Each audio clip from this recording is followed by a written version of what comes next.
66 के लिए बोला भारत अभी भिखारी है।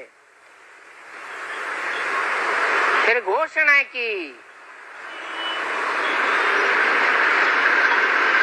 कि Bharat full beggar to full prince बनने वाला है। कब के लिए घोषणा की? है 10 वर्ष की घोषणा की 66 में कि 10 वर्ष में भारत क्या बन जाएगा? लक्ष्मी नारायण के चित्र में घोषणा दी हुई है ने नीचे। वो लक्ष्मी नारायण का चित्र कब बना था?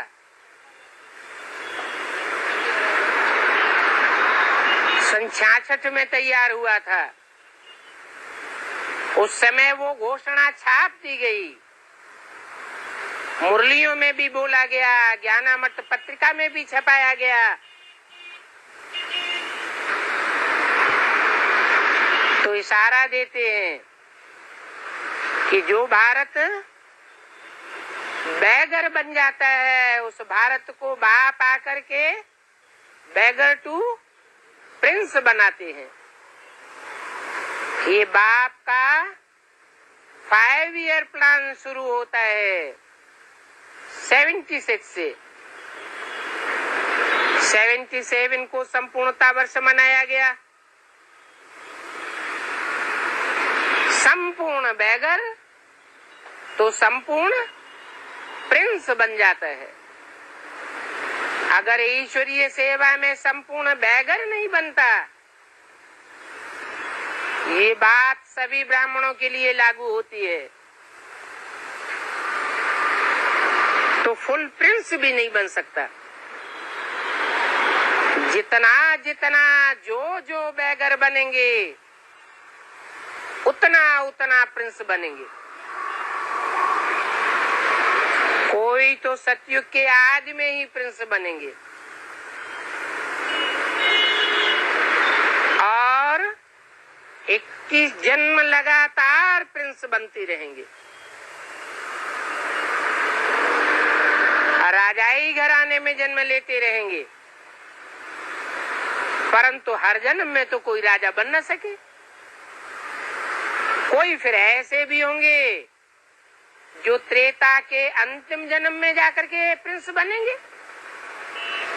वो भी कोई जरूरी नहीं है कि प्रिंस बनने के बाद फिर राजा बने। प्रिंसेस बहुत होते हैं और राजाएं थोड़े बनते हैं। तो तुम जानते हो कि भारत अभी बैगर टू प्रिंस बनने वाला है।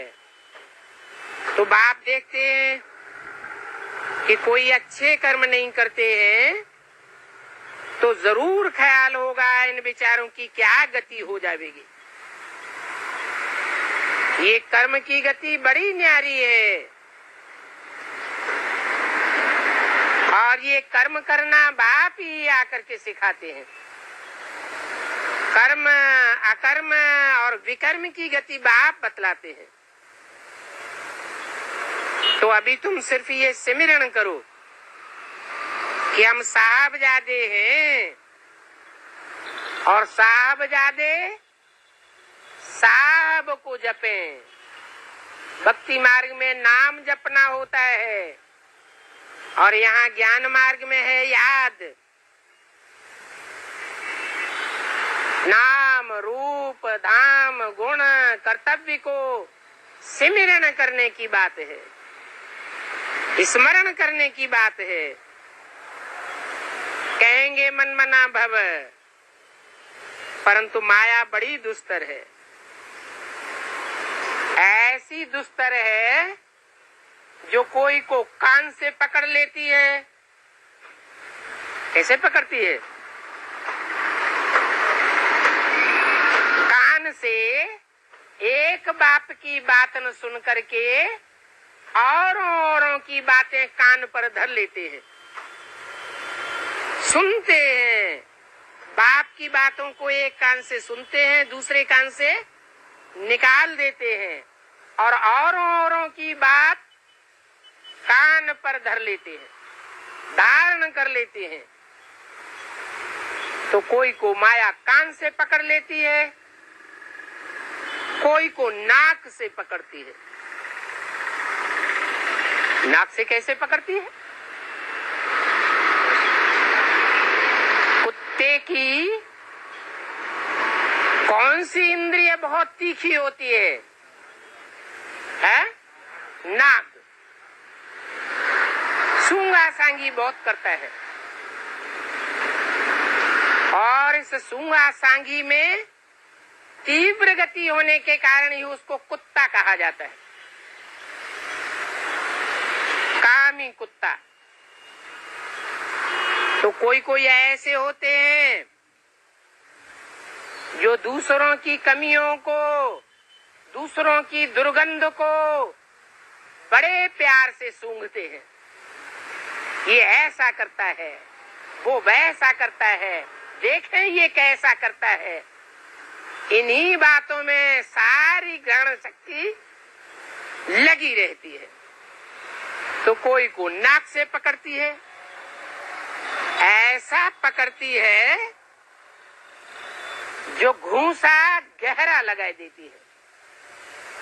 हम क्या बनने के लिए आए हैं? ये खुशी रहनी चाहिए कि हम साहबजादे और साहबजादियां हैं। ऐसा साहबजादा और साहबजादी दुनिया में और कोई हो नहीं सकता। बाप खुद कहते हैं, मैं तुमको साहबजादे और साहबजादियां बनाने के लिए आया हूं। ऐसे नहीं कि ब्रह्मा के तन में सिर्फ पढ़ाई पढ़ाने के लिए आया हूं, मुरली चलाने के लिए आया हूं, मुरली चला के चला जाऊंगा।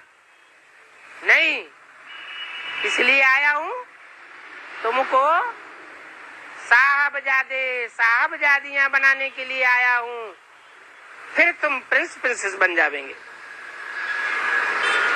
सो भी विश्व के शाहजादे बनेंगे, छोटे मोटे शाह के जादे नहीं बनेंगे। नाम ही पड़ता है शाहजहां। जहां माने सारी दुनिया, सारी दुनिया का जो शाह बनता है कौन? नारायण।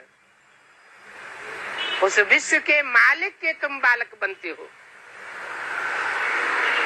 ये लक्ष्मी नारायण विश्व के मालिक है ना, ऐसा तुमको भी बनना है। और तुम थे भी, फिर धीरे धीरे सीढ़ी नीचे नीचे उतरते आए हो। ये कितनी सहज बातें हैं समझने की।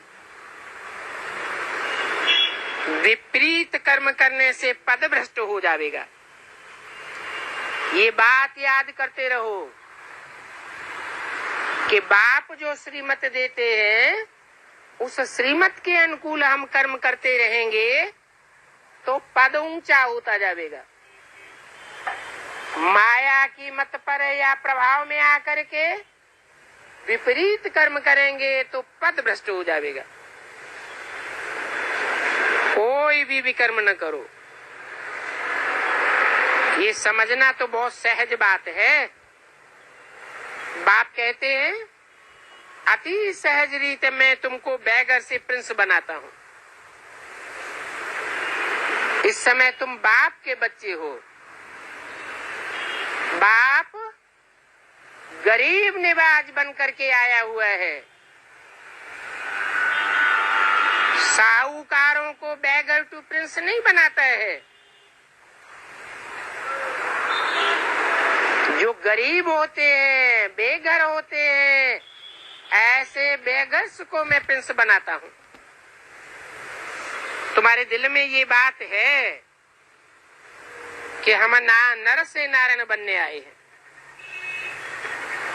तो जरूर पहले साहबजादे और साहबजादियां बनना पड़े, फिर ये शाहजादे और शाहजादियां बनेंगे। तुम्हारा एम ऑब्जेक्ट भी ये है, तो बुद्धि में रहना चाहिए कि हम पाई पैसे की प्रजा बनने के लिए यहाँ नहीं आए हैं। प्रजा वो बनते हैं जो औरों से प्रभावित होते रहते हैं।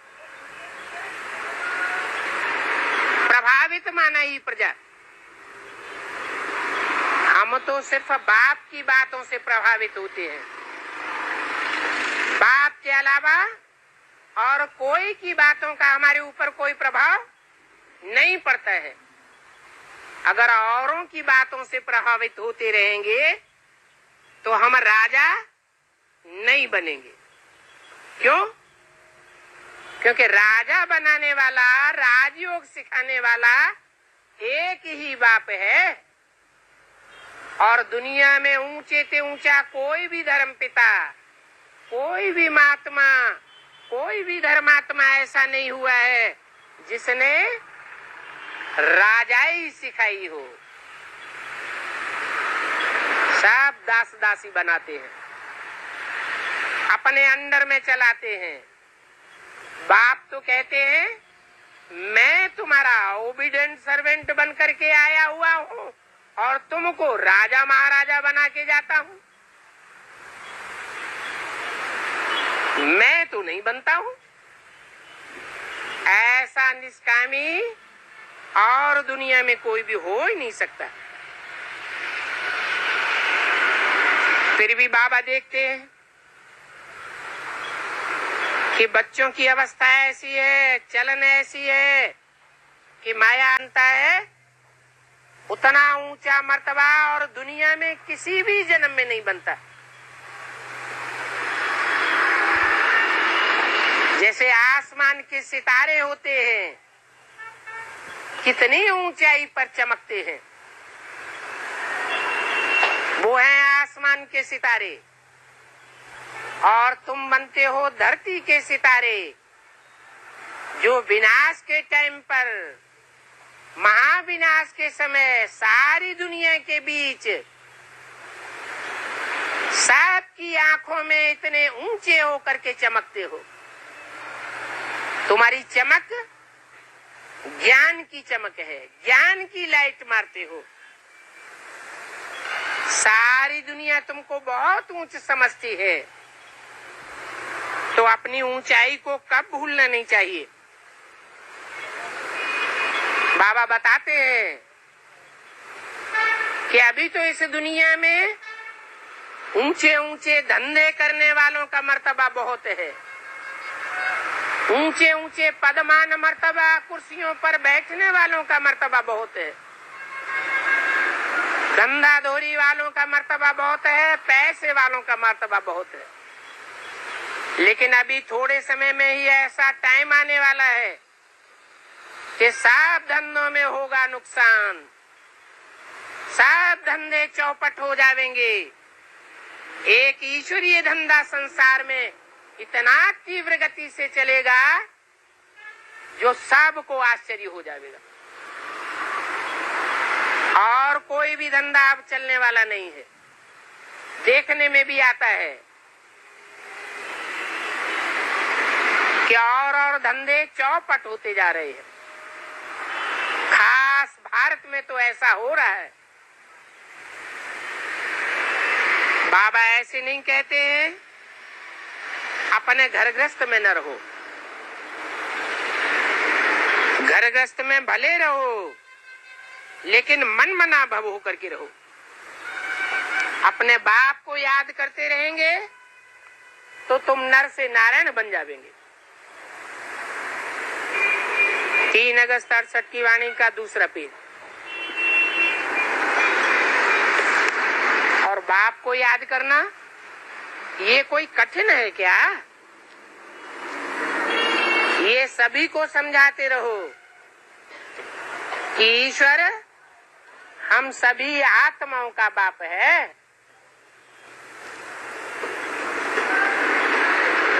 देहधारी मनुष्यों का बाप नहीं है। जितने भी इस दुनिया में देहधारी मनुष्य हैं, उनका बाप कौन है? देहधारी मनुष्यों का बाप है प्रजापिता, और उन मनुष्यों में रहने वाली जो आत्मा है, उन आत्माओं का बाप है परमपिता परमात्मा शिव, जिसे ईश्वर कहा जाता है। इसलिए कहा जाता है ईश्वर, क्योंकि वो ईश्वरत्व अर्थात शासन करने वाला है, और मुसलमानों की तरह तलवार के जोर से शासन करने वाला नहीं है,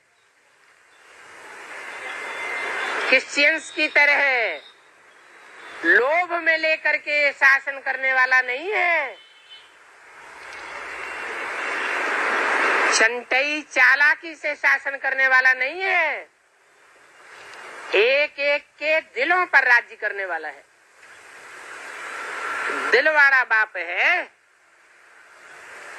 सभी आत्माओं के ऊपर दिल पर शासन करता है। तो शासन करने वालों में वर अर्थात श्रेष्ठ कहा जाता है, और हम उसी बाप के बच्चे हैं।